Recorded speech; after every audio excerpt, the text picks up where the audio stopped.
It was so great to have Lauren Ridloff back, finally.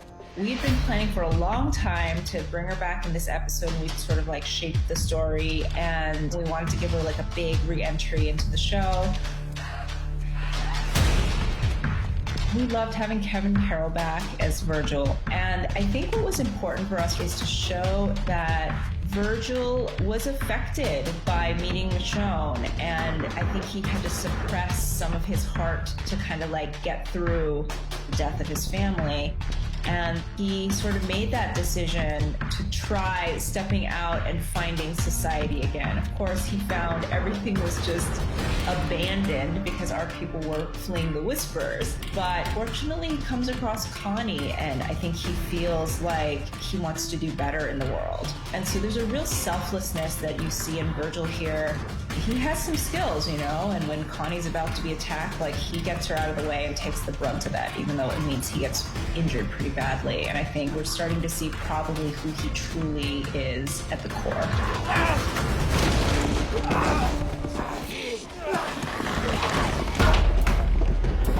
So this episode, we were talking very, very early on, and one of the things that we talked about was like, we would love to do just a good old-fashioned haunted house horror story, because that just seemed really fun. And we just were talking about how people become too far gone in this world, and we've seen people who are cannibals, we've talked about people that Maggie had run across, we've seen the Whisperers. And we were just talking about people that have gone completely feral and what kind of desperation would it take to get to that point. Greg Nicotero and his K&B group, they did all the creature design and made these people unique from zombies and have their own sort of terrifying look.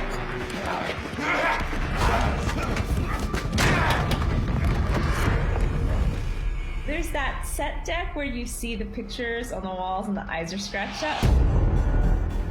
We thought that that's creepy, so that's really fun.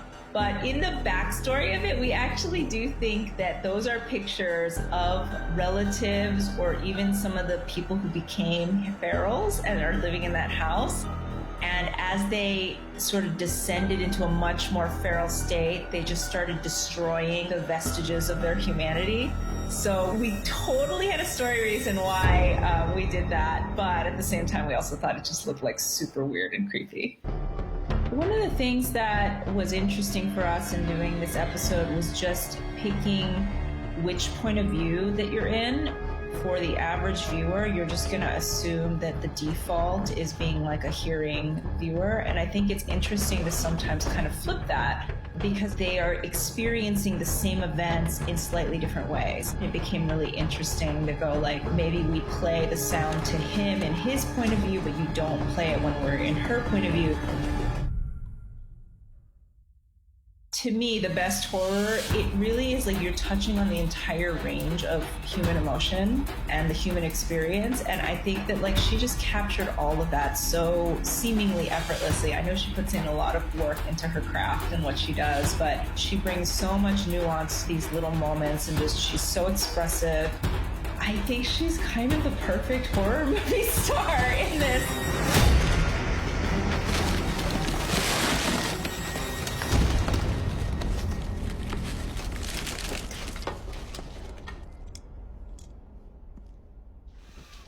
I'm up. The torture scene is just very specific to this group and their philosophy and the particular time in history when they were soldiers, as well as, more importantly, mercenaries, and the darkness that continued to evolve throughout the apocalypse.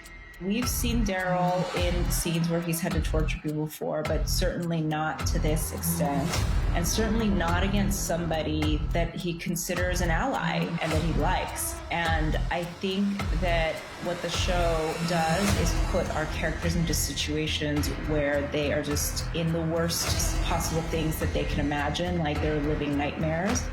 This is not something he wants to do, but they are most likely both going to die if he doesn't do this. He certainly, I don't think, blinks at the idea of having to lay down his own life for his friends, but in this case, like, he knows he might be a key to getting this done. But I think it's also about Frost's bravery, knowing that he's going to be tortured, and basically going along with it. Go to hell, asshole. Ever since Daryl signaled to him when they were behind bars in episode 4, like, these guys are listening, we gotta pretend like we're not friends, Frost has really, really gotten that. He did exactly what Daryl was hoping he would do, which is he kind of gave him the right neighborhood, so there's some credibility, and Daryl's hoping that that saves Frost. He thinks, like, if you can just say the neighborhood but not exactly the house, then I can buy some time, which is basically what he does. And so, you know, he's trying to like create little signals which allowed Maggie and company to hide. And Daryl's just trying to feed them information about like how many people they are. You got what, 20 people in your town? You got weapons, you got walls. You'd see them coming from a mile away. Trust me, they ran. I think when Carver goes for that trapdoor, if you watch Norman, the way he plays it is really great. He's ready to like go down fighting if that trapdoor opens and the people are there. But fortunately, they're not. They got away. So Daryl knows like now he's in with these people and his people are safe. So that's as good of an outcome as he can hope for in the moment, because it's like if they can just keep that going, he can be that person on the inside that's going to facilitate them getting inside the walls. What we wanted to play at the end of this episode is that Pope is unpredictable. I don't think anybody predicted that he was going to kill Frost anyway in the middle of that. But what we're learning about Pope is he's in a dark place. He's spiraling in his own way. He's obsessed with the idea of Maggie being out there.